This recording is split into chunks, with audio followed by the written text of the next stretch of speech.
सिद्धि की एक आदत थी। उसे इंग्लिश के शब्दों को अपनी हर बात के बीच में बोलने का बड़ा शौक था, खास तौर से स्टॉप। स्टॉप मम्मी जी, ये क्या कर रही हैं? बिल्कुल स्टॉप हो जाइए। कितनी बार कहा है कि किचन में कुछ भी सामान इधर उधर करने से पहले पूछ लीजिए। अरे क्या स्टॉप स्टॉप करती रहती है।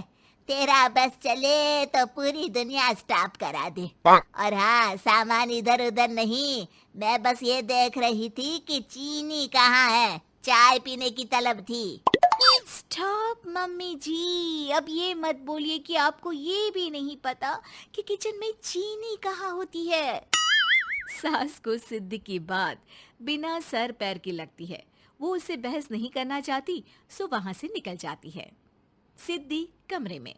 स्टॉप, मैं कहती हूँ बिल्कुल स्टॉप।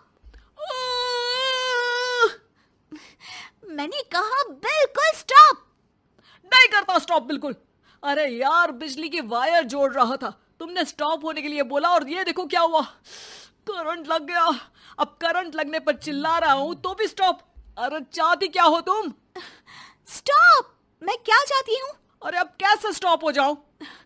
मेरा मतलब है स्टॉप स्टॉप। सिद्धि फिर चली जाती है सब्जी वाले के पास। भैया, वो बैंगन किलो और आलू 5 किलो। Stop stop. काफी देर होने के बाद भी सिद्धि को उसका सामान नहीं मिलता। क्या है भैया, कब से बोल रही हूँ, आलू 5 किलो, बैंगन 2 किलो, फिर दे क्यों नहीं दे रहे हो? भैया स्टॉप। बहन जी, मैं तो 2 मिनट में तोल दूं, लेकिन आप ही तो बोल रही हैं स्टॉप। अब इतनी तो अंग्रेजी हम भी जानते हैं ना कि स्टॉप का मतलब होता है कि रुक जाओ, तो रुक गए भाई। अरे यार, क्या लोग हैं। स्टॉप। अरे तोलो तोलो चलो। किसी तरह सामान लेकर सिद्धि घर आती है, जहां वो देखती है कि ढेर सारे मेहमान बैठे होते हैं। सिद्धि आते ही जोर से चिल्लाती है, स्टॉप! आप यहाँ सब कैसे? अरे अब कैसे स्टॉप हो जावे बहू, जितना आना था आ गए हम। अब हाँ, बैठिए ना। सासू माँ, आप बात करिए, मैं चाय बनाकर ला रही हूँ। सभी बात करने में लग जाते हैं कि तभी सिद्धि किचन से निकल कर आ जाती है। Stop stop. अरे क्या खाएंगे आप लोग? पकौड़ी बना दूं या चीला, या फिर इडली बना दूं? अरे जो मर्जी बना दो, बस ले आओ जल्दी से बहू, इन लोगों को निकलना है, कोई जरूरी बात करने आए हैं। अच्छा अच्छा, स्टॉप। सिद्धि स्टॉप वाला अपना तकिया कलाम बोलकर निकल जाती है, लेकिन थोड़ी देर बाद जब वो कमरे में चाय नाश्ते के साथ आती है तो जरूरी बात हो गई आप लोगों की, या मेरे डर से शांत हो गए कि चुप हो जाओ चुप हो जाओ, सिद्धि आ गई है। बोलिए ना। बस जैसे ही सिद्धि ने कहा बोलिए ना, घर में चकर पकर की आवाज गूंजने लगती है। अरे तुम स्टॉप क्या बोल कर गई, सभी शांत हो गए, अब बात शुरू करेंगे। हाँ भाई, बहू तुम वो स्टॉप बोल कर गई तो हम लोगों को लगा कि शायद तुम भी सुनना चाहती हो कि हम लोग क्या बात कर रहे हैं। फिर जो मेहमानों की बात शुरू होती है वो घंटों बीत जाते हैं, चलती ही रहती है। अरे तेरे स्टॉप के चक्कर में दोपहर हो गई, अब जाकर सबके लिए जा खाना बना कर लिया। तभी स्टॉप नहीं बोला होता तो अब तक बात खत्म हो चुकी होती। बेचारी सिद्धि करती भी क्या, खुद के स्टॉप बोलने की आदत से खुद ही परेशानी मोल लेती है। आप लोग खाना खाकर जाइए, हाँ मैं जा रही हूँ बनाने। मम्मी जी, लेकिन स्टॉप, मैं ना खाना बना कर लाती हूँ। सिद्धि सबको खाना खिलाकर विदा करती है। पूरी तरह से थक चुकी सिद्धि शाम को पार्क में वॉक करने जाती है। स्टॉप यार, आज तो मैंने बहुत खा लिया, पेट लग रहा है कि फट ही जाएगा। सहेली एक जगह खड़ी होकर सिद्धि की बातें सुनती है। सिद्धि उसे दिन भर की सारी बातें कहती हैं। स्टॉप यार स्टॉप, चल मैं घर जा रही हूँ। सोचा था थोड़ा वॉक कर लूंगी, पेट हल्का हो जाएगा। सारा दिन काम कर कर के थक भी गई थी, लेकिन यार तेरे कारण बस खड़ी ही रह गई। वैसे तो पार्क करने क्या आई थी? और यार बड़ी अजीब लड़की है, मैंने कितनी बार बोला कि मैं वॉक पर आई थी, लेकिन तू स्टॉप स्टॉप बोलकर रोक लेती थी मुझे। यार प्लीज अब तू जा, मैं वॉक करके ही घर जाऊंगी। ओ यार, वो स्टॉप तो मेरा तकिया कलाम है। घर के सभी लोग सिद्धि के स्टॉप से परेशान थे। वे कभी उसके बोलने पर स्टॉप हो जाते तो मुसीबत आ जाती, कभी नहीं होते तो भी मुसीबत आ जाती।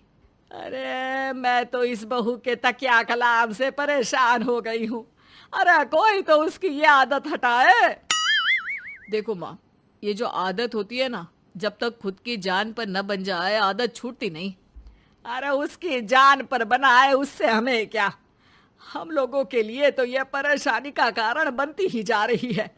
उधर सिद्धि खुद सोचती है, अरे यार, पहले बाजार से देर, फिर दिन का सारा खाना, और फिर पार्क में मैं टहल भी नहीं पाई। क्या करूं?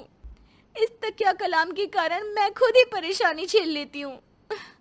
एक काम करती हूँ, आज से सोच समझ कर बोला करूंगी। बहू स्कूटी उठाती है और निकल जाती है, लेकिन जैसे ही वो बीच चौक पर पहुंचती है, स्कूटी फिसल जाती है और वो नीचे गिर जाती है।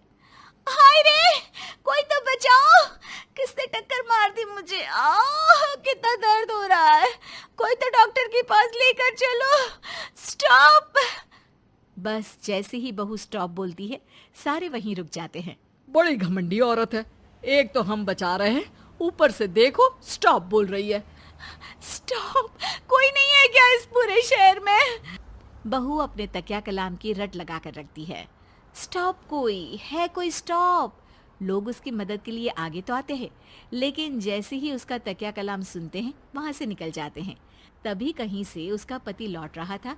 वो बीवी को रास्ते में पड़ा देख हैरान रह जाता है। अरे तुम यहाँ, कितनी चोट लगी है तुम्हें? पति आसपास खड़े लोगों पर गुस्सा हो जाता है। आप लोगों को दिखाई नहीं दे रहा कि मेरी बीवी को चोट लगी है? कोई भी नहीं है जो उसे उठाकर बिठा सके? अरे भाई साहब, कोई क्या मदद करे इस महिला की। और इतनी घमंडी है, जब भी इन्हें उठाने की कोशिश करो स्टॉप स्टॉप बोल देती है। स्टॉप? ये क्या बोल रहे हैं आप लोग? मैं पिछले आधे घंटे से दर्द सह रही हूँ। स्टॉप। पति समझ जाता है कि मामला क्या है। वो सर पर हाथ रख लेता है, लेकिन जल्दी ही बीवी को डॉक्टर के पास ले जाता है। ओह, इन्हें तो बहुत ज्यादा चोट लगी है। आप लोगों ने इन्हें लाने में कुछ ज्यादा ही देर कर दी है। रुकिए, मैं चेक करता हूँ। डॉक्टर जैसे ही बहू के पास पहुँचता है। हाँ तो मैम, कहाँ चोट लगी है आपको? यहाँ? स्टॉप। डॉक्टर देखते देखते अचानक रुक जाता है। अब भी स्टॉप? अरे नहीं नहीं डॉक्टर साहब, अब तो सपने में भी स्टॉप नहीं बोलूंगी।